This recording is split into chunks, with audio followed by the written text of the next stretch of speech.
Livro Jesus, Aquele que Cura, de E.W. Kenyon. Capítulo 22. Por que perdi minha cura? Eu me senti perfeitamente bem por vários dias depois que você orou por mim. Mas em seguida todos os sintomas voltaram e, desde que isso aconteceu, tenho estado como que no inferno.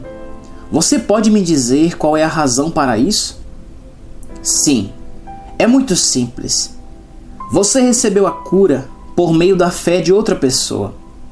Mas o adversário se aproveitou de sua falta de fé e trouxe de volta os sintomas, camuflou a coisa toda e você ficou cheio de medo em vez de fé. Em vez de se erguer resolutamente e ir de encontro ao adversário com a palavra, ordenando que o seu poder fosse quebrado no nome de Jesus, você cedeu a ele.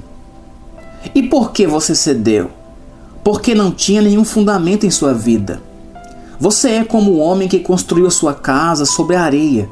A tempestade veio e a destruiu. A coisa que você tem de fazer é conhecer o Senhor por si mesmo através da palavra. Quando você souber que pelas suas pisaduras foi curado, e souber isso como sabe que 2 mais 2 são 4, o adversário não terá mais poder sobre você. Quando você conhecer o poder e a autoridade do nome de Jesus, e souber que tem o direito legal de usá-lo, e o adversário fizer um cerco ao seu redor, você não ficará mais cheio de medo. Simplesmente rirá dele e dirá: Satanás, você sabe que foi derrotado. Deixe meu corpo, e ele sairá. Ninguém pode manter a cura se ela veio como resultado da fé de outra pessoa, a não ser que a sua própria fé seja desenvolvida através da palavra de forma que possa manter seus direitos na redenção de Cristo. Capítulo 23. O método de cura de Deus é espiritual. Você deve ter notado ao estudar este livro que a cura é algo espiritual. Ela não é mental, como acontece na ciência cristã, na unidade e no que os outros ensinadores metafísicos reivindicam. Nem é física, como o mundo da medicina ensina. Quando Deus cura, Ele cura através do Espírito. Mas quando o homem cura, ele precisa fazê-lo através da mente, que é governada pelos sentidos físicos, ou ele o faz através do corpo físico. Contudo, você entende que o homem é um ser espiritual e que as maiores forças da vida são espirituais. Testemunhamos que uma grande nação, depois de meses de temível combate, conquistou uma das menores nações do mundo. Ela a venceu fisicamente. Mas ela não foi conquistada mentalmente ainda. Isso requererá uma força brutal. Ela não foi conquistada espiritualmente e nunca será. Podemos entender que as grandes forças na vida são forças espirituais.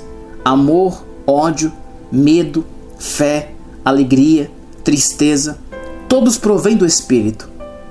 É uma coisa notável que, quando Jesus entrou em cena como aquele que cura, ele requereu fé. Ele declarou: tua fé te salvou. E todas as coisas são possíveis para aquele que crê. Poderíamos fazer muitas afirmações como essas. Todas elas provariam uma só coisa: que todas as curas de Jesus foram espirituais. Ele requeria fé, e a fé nasce do Espírito. Em nosso próprio ministério, no qual temos visto inúmeras pessoas curadas de muitos tipos de doenças incuráveis, percebemos que elas foram curadas invariavelmente pela palavra de Deus. O Salmo 107:20 diz: enviou a sua palavra e os sarou. O pecado havia trazido a doença sobre elas, mas a palavra os libertou. A palavra é quem cura hoje em dia. O homem obtém sua cura quando age sobre a palavra. Essa ação é chamada fé. Descobrimos assim que a cura pertence ao crente. Capítulo 24. Confissões certas e erradas. Por muito tempo estive confuso sobre o fato de que em minha própria vida e nas vidas dos outros havia um senso contínuo de derrota e de fracasso. Eu orava pelos enfermos, sabia que a Bíblia era verdadeira e buscava diligentemente descobrir o que estava faltando. Um dia vi em Hebreus 4,14 que devemos reter a nossa confissão. No terceiro capítulo de Hebreus, descobri que o cristianismo é chamado de a grande confissão.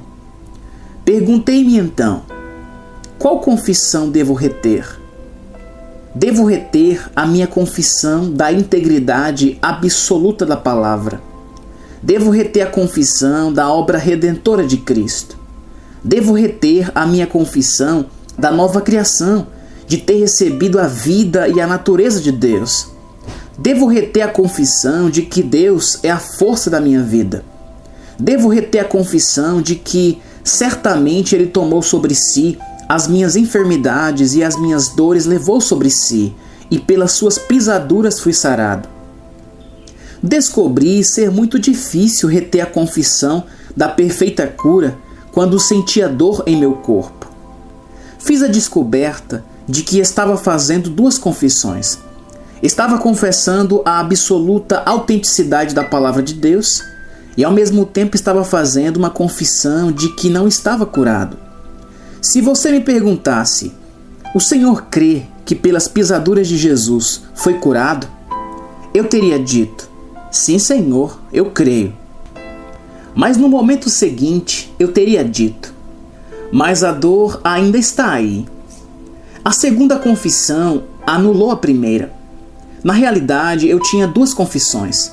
A primeira era uma confissão da minha perfeita cura e da redenção de Cristo, e a segunda de que a redenção e a cura não eram um fato. Surgiu então uma grande batalha para conseguir o domínio sobre a minha confissão, até que aprendi a ter somente uma confissão. Se eu confessar que meu Deus suprirá todas as minhas necessidades, não devo anular essa confissão dizendo, sim, Deus supre minhas necessidades, contudo não posso pagar meu aluguel, não posso pagar a conta de telefone. A fé se apega à confissão da palavra. O conhecimento pelos sentidos é a confissão das evidências físicas. Se aceito a evidência física contra a palavra de Deus, anulo a palavra quanto ao que se refere a mim.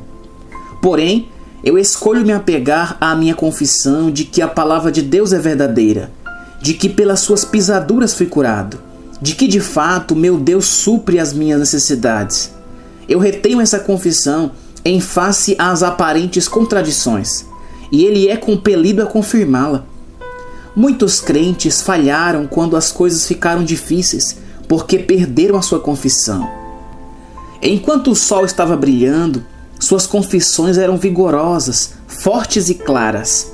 Mas quando as tempestades vieram, as provas vieram e o adversário estava tendo vantagem sobre eles, desistiram de seu testemunho. Toda vez que confessa a doença e a fraqueza, você engrandece o adversário acima do Pai e destrói a sua própria confiança na palavra. Você deve reter a sua confissão em face à aparente derrota. Você deve estudar a palavra até saber quais são seus direitos e então deve se apegar a eles. Alguns fazem confissões sem qualquer fundamento. Então o adversário os açoita terrivelmente. Você deve descobrir quais são seus direitos. Por exemplo, você sabe que ele diz: certamente ele tomou sobre si as nossas enfermidades e as nossas dores levou sobre si. Portanto, você pode fazer sua confissão correspondente. Mas, em todas estas coisas, somos mais do que vencedores. Também sobre isso você pode fazer a sua confissão.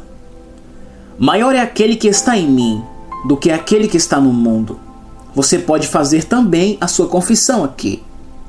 Permaneça firme na sua confissão diante de todas as dificuldades, nas boas ou nas más notícias. Você sabe que sua confissão é de acordo com a palavra. Apocalipse 12:11 diz: E eles o venceram pelo sangue do Cordeiro e pela palavra do seu testemunho. Capítulo 25. O sumo sacerdócio de Jesus. O ministério de Jesus, à destra do Pai, é um destaque dos mais raros da revelação paulina. O problema da autoria de Hebreus ficou resolvido. Hebreus faz parte dessa revelação. Ninguém mais poderia ter entregado essa revelação da forma como Paulo a entregou a nós. É uma revelação daquilo que Jesus fez desde a hora em que foi feito pecado na cruz até que se assentou à direita do Pai. Essa obra completa nos é mostrada nesta maravilhosa revelação. Ele não somente nos fez saber o que Cristo realizou por nós em sua substituição, mas também fez com que conhecêssemos o que o Espírito Santo, através da palavra, com base na obra substitutiva de Cristo, faz na vida do indivíduo. Há realmente 4 fases desta revelação. A primeira é o que Cristo realizou por nós. A segunda, o que o Espírito Santo, através da palavra, opera em nós. A terceira trata do que Jesus está fazendo agora, à destra do Pai por nós. E a quarta, o que o seu amor faz através de nós no ministério. Gastamos muito tempo estudando o que Cristo fez por nós, mas muito pouca atenção tem sido dada àquilo que Ele faz em nós, e menos tempo ainda àquilo que Ele está fazendo no seu grande sumo sacerdócio à destra do Pai. Todos os seus ministérios para conosco teriam sido um total fracasso se Ele não desempenhasse seu ministério atual à destra do Pai a nosso favor. Jesus morreu como Cordeiro. Ele ressuscitou como Senhor e sumo sacerdote.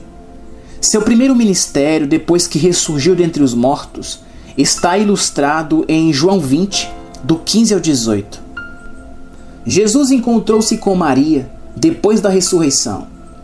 Ela caiu aos seus pés e não admira ele ter lhe dito: "Não me toques, porque ainda não subi para o meu Pai, mas vai para os meus irmãos e dize-lhes que eu subo para meu Pai e vosso Pai, meu Deus e vosso Deus."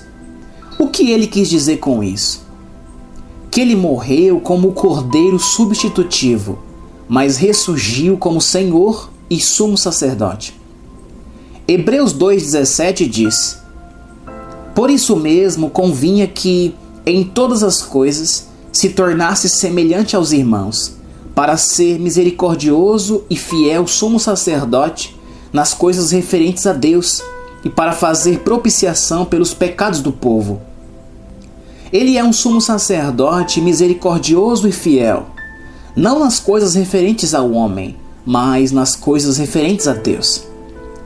As reivindicações da justiça tinham que ser satisfeitas, assim como as necessidades do homem. Era necessário que, como sumo sacerdote, ele fizesse propiciação pelos pecados do povo. Isso está registrado em Hebreus 9, 11 e 12.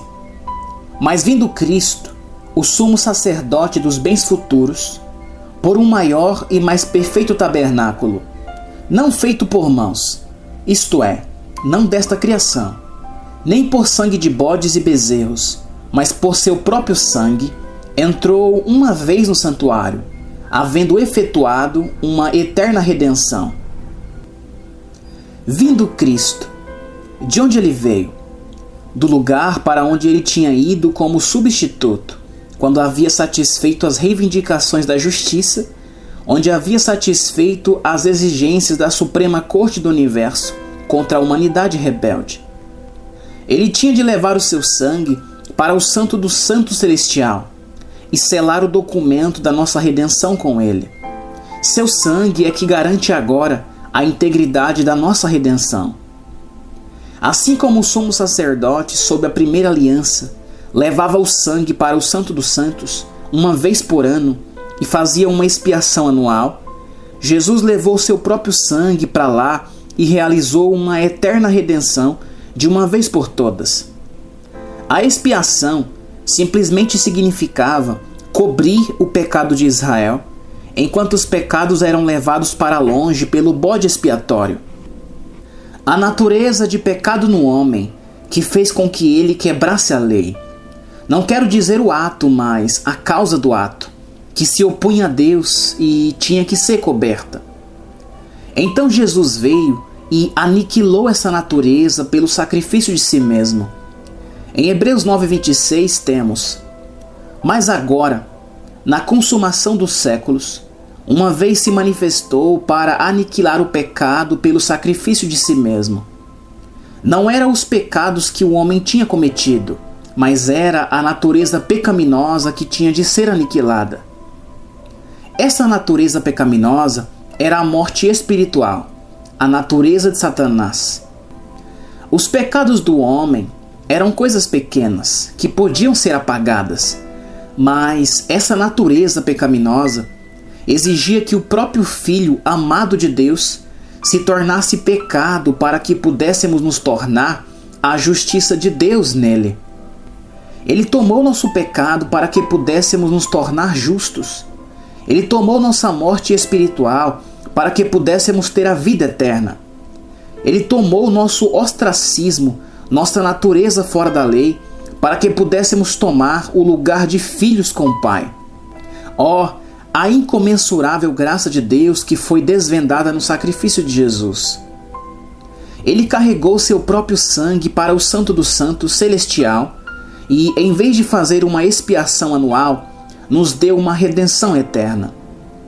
Hebreus 2,17 diz: pelo que convinha que em tudo fosse semelhante aos irmãos, para ser misericordioso e fiel sumo sacerdote naquilo que é de Deus. Ele é um sumo sacerdote misericordioso e fiel. Deus tinha que ser satisfeito. As reivindicações da justiça tinham que ser satisfeitas. Ele foi feito pecado, esteve debaixo de condenação, e por 3 dias e 3 noites esteve no inferno, trancado na prisão da morte. A Suprema Corte pôde então justificá-lo plenamente como nosso substituto e declará-lo completamente justificado. Ele satisfez as exigências da justiça e foi libertado. Deus lhe disse: este dia eu te gerei. Que dia foi esse em que ele foi gerado? Foi no 3º dia, lá embaixo na prisão da morte, que ele nasceu de novo do Espírito. Esse foi o seu novo nascimento. Foi então que fomos recriados, pois somos feitura sua, criados em Cristo Jesus. Ele foi ali justificado em espírito. Não somente foi ele declarado justo, mas também foi tornado justo com a própria natureza de Deus.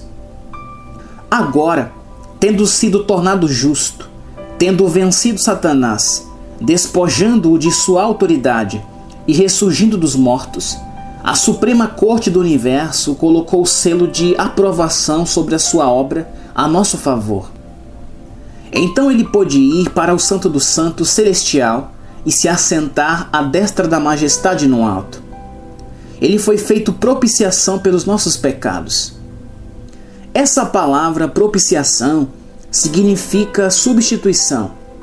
Ele foi feito substituição pelos pecados do povo, porque naquilo que ele mesmo, sendo tentado, padeceu, pode socorrer aos que são tentados. Hebreus 3:1 diz: pelo que, irmãos santos, participantes da vocação celestial, considerai a Jesus Cristo, apóstolo e sumo sacerdote da nossa confissão. O cristianismo é chamado de uma confissão. A obra terminada de Jesus Cristo é chamada de uma confissão. Agora você pode entender Romanos 10, 9 e 10. Se com a tua boca confessares ao Senhor Jesus como Senhor. O cristianismo é uma confissão. É uma confissão da obra terminada de Jesus. É uma confissão de que Ele está sentado à destra do Pai, tendo nos redimido perfeitamente. É uma confissão de nossa filiação, de nosso lugar em Cristo, de nossos direitos e privilégios. É uma confissão de nossa supremacia sobre a doença, a fraqueza e Satanás, no nome de Jesus. E que confissão é essa? Hebreus 4, do 14 ao 16, nos leva a um passo mais longe no desenvolvimento desse ministério de Jesus como sumo sacerdote. Visto que temos um grande sumo sacerdote, Jesus, Filho de Deus, que penetrou nos céus, retenhamos firmemente a nossa confissão, porque não temos um sumo sacerdote que não possa compadecer-se das nossas fraquezas, porém um que, como nós, em tudo foi tentado, mas sem pecado. Cheguemos, pois, com confiança ao trono da graça, para que possamos alcançar misericórdia e achar graça, a fim de sermos ajudados em tempo oportuno. Todo o ministério de Jesus gira em torno desse ofício do sumo sacerdócio. Como sumo sacerdote, ele levou seu sangue para o Santo dos Santos. Como sumo sacerdote, ele se assentou à destra da majestade no alto. Ele é o sumo sacerdote e mediador entre Deus e o homem. Nenhum homem pode chegar ao Pai senão por ele. Jesus disse: Eu sou o caminho, a realidade e a vida. Ninguém pode chegar ao Pai senão por mim. Pedro disse em Atos 4,12: E em nenhum outro há salvação, porque também debaixo do céu nenhum outro nome há dado entre os homens, pelo qual devamos ser salvos. Jesus é o único caminho. Jesus é o único caminho sem condenação para a presença de Deus. Não admira que a igreja primitiva tenha sido chamada de O Caminho, como vemos em Atos 9,2. E lhe pediu cartas para as sinagogas de Damasco, a fim de que, caso achasse alguns que eram do caminho, assim homens como mulheres, os levasse presos para Jerusalém. Atos 19,9 diz: Mas como alguns deles se endurecessem e não obedecessem, falando mal do caminho perante a multidão, retirou-se deles e separou os discípulos, disputando todos os dias na escola de um certo tirano. E Atos 19:23. Naquele mesmo tempo, houve um não pequeno alvoroço acerca do caminho. Veja também Atos 24, 14 e 22, Atos 16 e 17, Isaías 30 e 21, Isaías 35 e 8. Ele não somente é Senhor, sumo sacerdote e mediador, mas no momento em que o homem aceita Cristo, ele se torna seu sumo sacerdote e intercessor. Ele intercede pelo crente. Em Isaías 53:12, Romanos 8:34 e Hebreus 7:25, ele é colocado como o intercessor a favor do crente. Ele vive para fazer intercessão.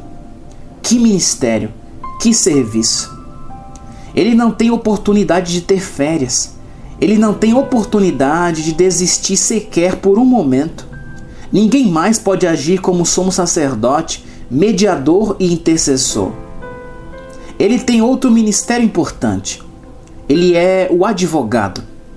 Quando o crente é tentado e Satanás consegue se assenhorear dele, e ele clama em agonia, pedindo misericórdia, nós o ouvimos sussurrar. 1 João 1,9. Se confessarmos os nossos pecados, ele é fiel e justo para nos perdoar os pecados e nos purificar de toda injustiça. Então, ele culmina dizendo no versículo seguinte: Meus filhinhos, estas coisas vos escrevo para que não pequeis. E se alguém pecar, temos um advogado para com o Pai, Jesus Cristo, o justo. 1 João 2,1. Ele é justo. Assim, pode ir diante da presença do Pai quando perdemos o senso de justiça por causa de nossas obras erradas. Como nosso advogado, ele restaura o nosso senso perdido de justiça. Ele é o Senhor e o cabeça da igreja. Davi profetizou seu respeito no Salmo 23:1. O Senhor é o meu pastor, e nada me faltará. Ele é quem toma em conta, quem ama. Ele é o noivo do corpo. Ele é o primogênito dentre os mortos, o cabeça de todos os principados e potestades. Ele é o meu Senhor ressuscitado, assentado à destra do Pai. Siga-me ao longo de toda a epístola aos Hebreus e encontrará uma revelação contínua dessas fases diferentes de seu ministério como sumo sacerdote. Hebreus 4,14 diz: visto que temos um grande sumo sacerdote, Jesus, Filho de Deus que penetrou os céus, retenhamos firmemente a nossa confissão. Este é o Filho como sumo sacerdote. Retenhamos firmemente nossa confissão. Qual é a nossa confissão?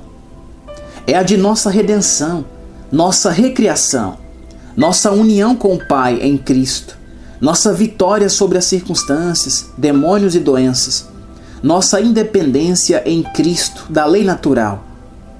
Este sumo sacerdote, sabendo que o homem recebeu um complexo de inferioridade por causa da morte espiritual, diz: cheguemos, pois, com confiança ao trono da graça, para que possamos alcançar misericórdia e achar graça, a fim de sermos ajudados em tempo oportuno. Por que não temos um sumo sacerdote que não possa compadecer-se das nossas fraquezas, porém um que, como nós, em tudo foi tentado, mas sem pecado? Essa palavra confiança significa liberdade de se exprimir. Na versão Pichito, há uma referência marginal que diz: com o rosto descoberto. Estamos chegando sem qualquer senso de culpa ou de pecado, como uma criança que vem até seus pais terrenos. Porque todo sumo sacerdote tomado dentre os homens tem fraquezas. Mas Jesus não tinha nenhuma fraqueza.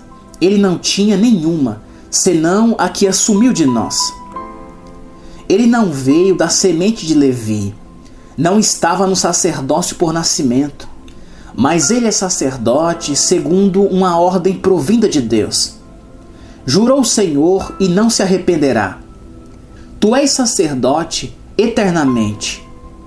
De tanto melhor aliança, Jesus foi feito fiador. Hebreus 7,21. Ele é o sumo sacerdote. Ele é o fiador desta nova aliança. A nova aliança é encabeçada por ele.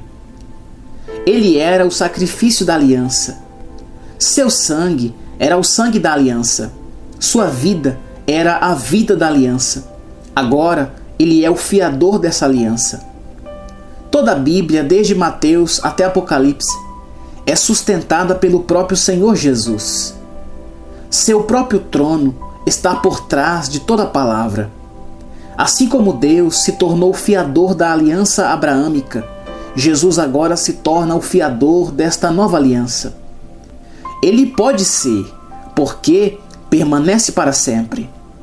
Ele tem seu sacerdócio imutável. Portanto, pode também salvar perfeitamente os que por ele se chegam a Deus, vivendo sempre para interceder por eles. Por que nos convinha tal sumo sacerdote? Penso que não há nenhuma expressão mais doce do que essa em toda a revelação. Considere-o em toda a sua graça e beleza e seu amor transbordante.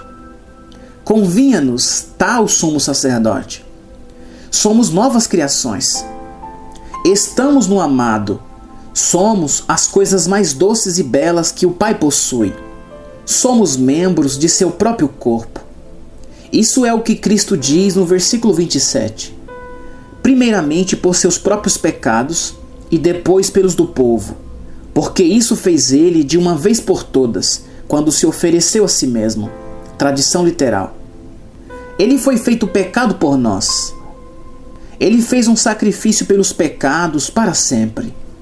Então ele se assentou à destra da majestade no alto. Você entende o que se quer dizer quando é dito que ele se assentou? Significa que a sua redenção é algo completo. Você está curado. Você está tão bem quanto Jesus na mente do Pai. Você é um vencedor absoluto. A pobreza, a falta, a necessidade são coisas do passado. para que possamos alcançar misericórdia e achar graça, a fim de sermos ajudados em tempo oportuno. O meu Deus suprirá todas as vossas necessidades. Seu Pai Celestial sabe que vocês têm necessidade de todas essas coisas. Jesus demonstrou isso em sua caminhada terrena. Ele alimentou multidões. Ele concedeu aos discípulos um grande arrastão de peixes. Ele transformou água em vinho. Ele curou os enfermos e satisfez toda a necessidade do homem. Esse é o meu Senhor. Ele é o mediador desta nova aliança. Ele se ergue entre a humanidade e o Pai com as mãos perfuradas, o lado ferido e a fonte ensanguentada pelos espinhos. Ele é o mediador. Você pensa que ele rejeitará alguém que vem até o Pai? Nunca. Todo homem não salvo tem o direito legal à vida eterna. Jesus assume a parte dele e se responsabiliza no momento em que o homem diz: Deus, recebo seu Filho como meu Salvador e o confesso como meu Senhor.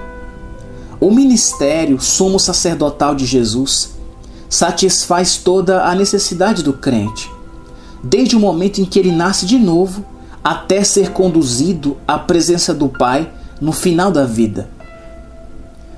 Conclusão.